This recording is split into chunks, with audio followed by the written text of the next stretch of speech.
Inicia un nuevo día, una nueva semana y nosotros le compartiremos los temas más resaltantes que marcan el camino a la Casa Blanca. ¿Quién se convertirá en el presidente de los Estados Unidos tras las elecciones este 5 de noviembre? ¿Kamala Harris o Donald Trump?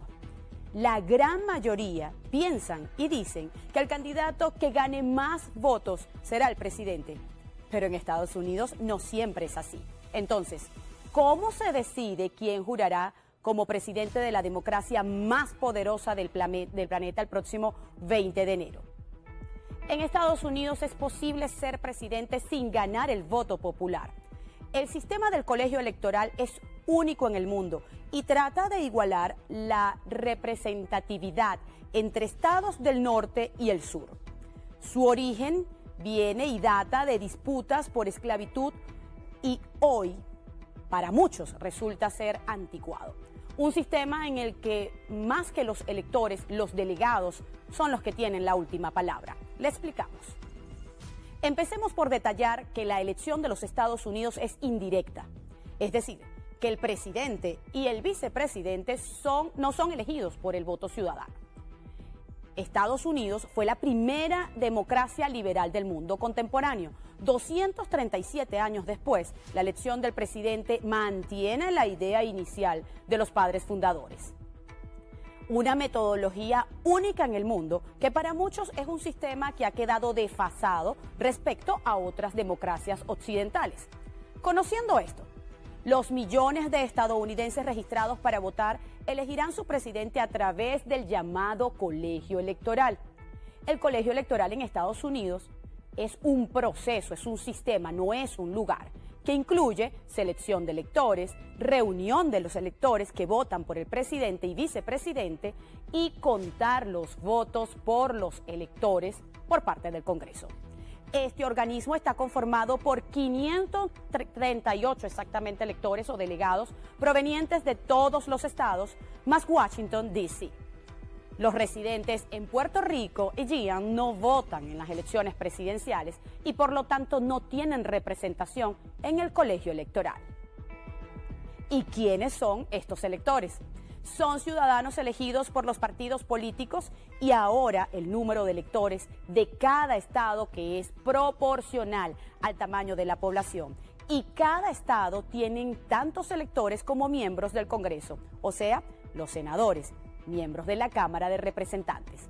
Por ejemplo, California y Texas, que son los estados más poblados de los Estados Unidos, eligen respectivamente 55 y 38 electores que tienen ya marcado. En el caso de Nueva York y Florida, 29, y así hasta Wyoming, Montana, Dakota del Sur también, que son los menos poblados y eligen 3 electores cada uno. Para ganar, el candidato necesita 270 votos de estados electores, o sea, la mitad más 1. Y aquí hay un punto clave, que el candidato que más puntos gana en un estado se queda con todos los votos del colegio electoral. De ese estado justamente, o sea, los estadounidenses sí votan por uno de los candidatos, pero son los votos del colegio electoral los que realmente y finalmente cuentan. Te explico por qué.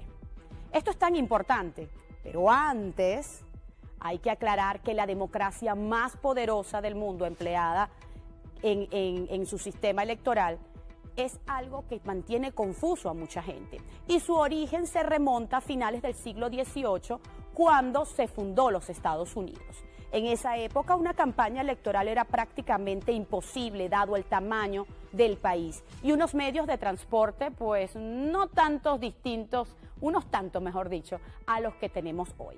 Cada uno de los estados que conformaban la Unión buscaban defender sus intereses. Por eso, los padres fundadores rechazaron la elección del presidente del Congreso como la elección de voto popular directo. También porque temían que la gente iba a votar por su candidato local. Así que los grandes estados iban a tener más peso. En el año 1804 entró en vigor la 12ª enmienda a la Constitución que introdujo el actual sistema. Pero viajemos al pasado, al 2020, a ver qué pasa cuando cierran las urnas.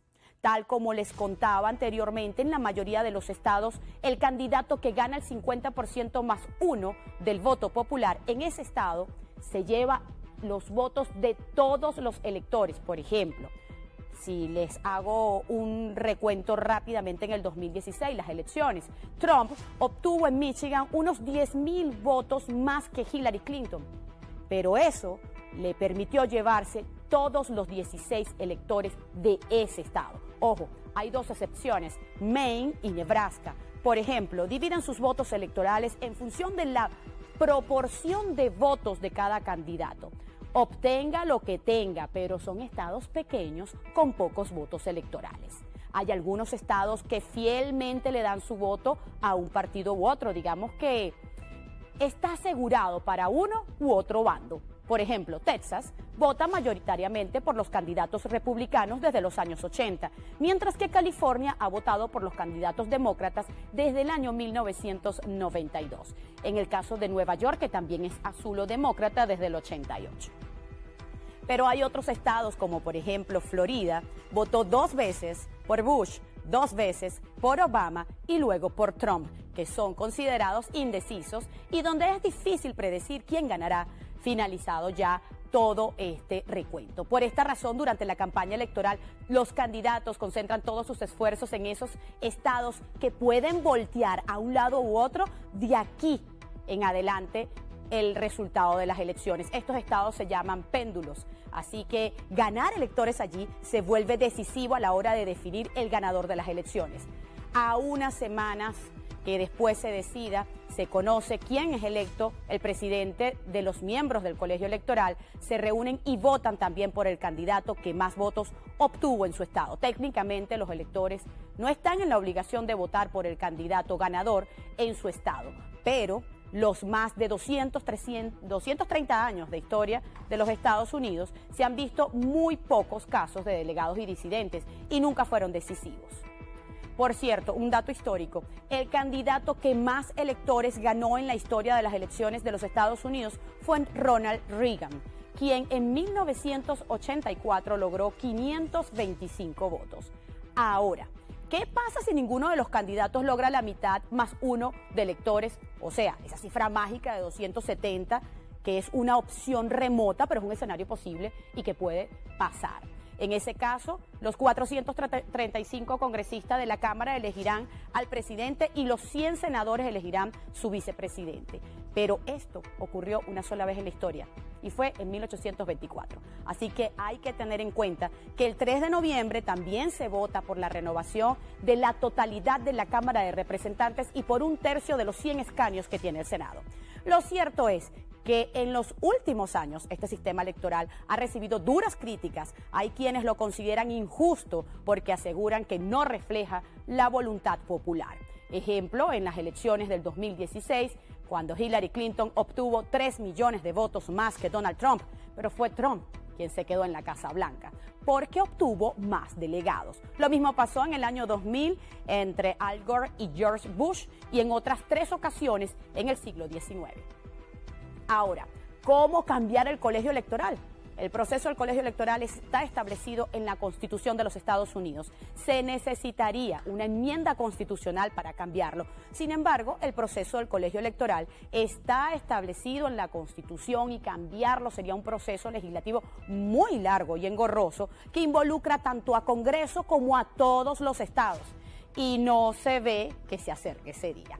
Y para terminar, aproximadamente les comparto un dato, hay 244 millones de ciudadanos estadounidenses mayores de edad que pueden votar, según el Centro de Políticas Bipartidistas, aunque algunos estados privan de ese derecho a las personas que han sido condenadas por delitos graves. Nosotros le invitamos a que nos acompañe a recorrer camino a la Casa Blanca, porque aquí les traemos las noticias de las elecciones presidenciales de los Estados Unidos, los datos curiosos y temas culturales que marcan la campaña a la presidencia de la mayor economía del mundo. Aquí estaremos lunes, miércoles y viernes esperándoles hasta una nueva entrega.